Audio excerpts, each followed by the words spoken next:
एक जंगल में राजा शेर रहता था। वह जंगल का राजा होने के साथ साथ दिल का भी बहुत अच्छा था। वह जंगल में होने वाली किसी भी समस्या को निपटाने में देर नहीं करता था। इसलिए सभी जानवर उसकी बहुत इज्जत करते थे। एक दिन शेर रोज की तरह जंगल का हाल चाल जानने के लिए निकला। कुछ दूर चलने पर वह देखता है कि एक कौवा और एक चील आपस में लड़ रहे हैं। राजा ने पूछा, क्यों लड़ रहे हो, क्या बात है? कौवे ने कहा, महाराज ये चील मेरे घर पर कब्जा करके बैठ गई है। कहती है कि यह मेरा घर है। राजा ने चील से पूछा, क्या कौवा सच बोल रहा है? चील ने उत्तर दिया, नहीं महाराज, यह मेरा घर है। कौवे ने कहा, महाराज मैं कुछ दिनों के लिए जंगल से बाहर किसी काम से गया था और जब मैं वापस आया तो चील ने मेरे घर पर कब्जा कर लिया। राजा ने कौवे से कहा, क्या तुम्हारे पास इसका कोई सबूत है? जी महाराज। कौवे ने कहा, मेरे साथ वाले वृक्ष पर तोता रहता है। हम दोनों पड़ोसी हैं। आप उनसे पूछ सकते हैं। तोता भी वहां आ जाता है। तोता कहता है कि कौवा सच बोल रहा है। यह उसका ही घर है। तो ठीक है, यह घर कौवे का ही है, राजा ने कहा। राजा ने चील से कहा, तुम अपना कोई और घर बना लो। राजा वहां से चला जाता है। कौवा राजा के फैसले से बहुत खुश होता है।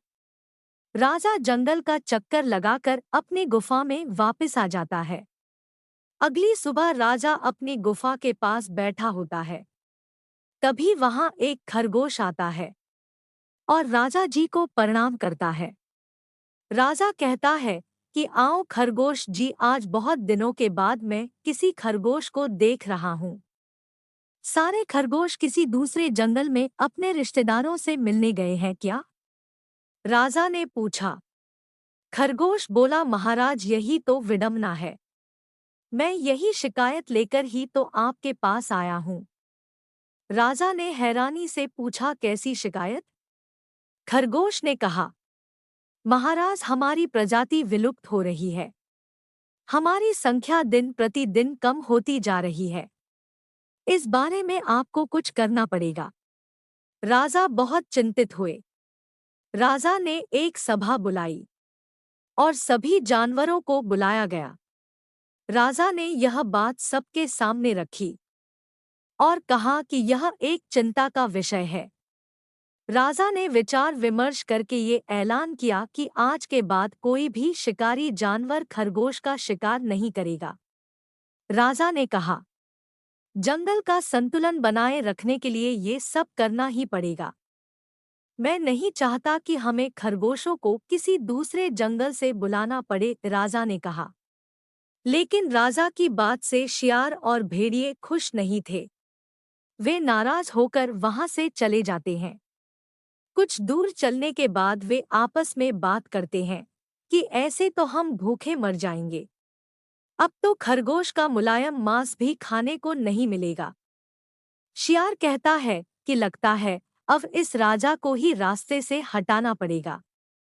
हमारे पड़ोसी जंगल का राजा हमारे राजा का जानी दुश्मन है। वह हमारी सहायता राजा को मारने में जरूर करेगा। यह सारी बात पेड़ पर बैठा कबूतर सुन लेता है। कबूतर सारी बात जाकर राजा को बता देता है। कबूतर कहता है कि महाराज, जंगल में आपको मारने का षड्यंत्र रचा जा रहा है। राजा को बहुत गुस्सा आता है और वह शेर और भेड़ियों को जंगल से निकाल देता है। राजा हमेशा सच का साथ देता था, इसलिए समय रहते उन्हें षड्यंत्र का पता चल गया और उनकी जान बच गई। इस कहानी से हमें यह शिक्षा मिलती है कि सच कभी नहीं मरता। अगर कोई दूसरे के लिए गड्ढा खोदता है, वह खुद उसी गड्ढे में गिर जाता है।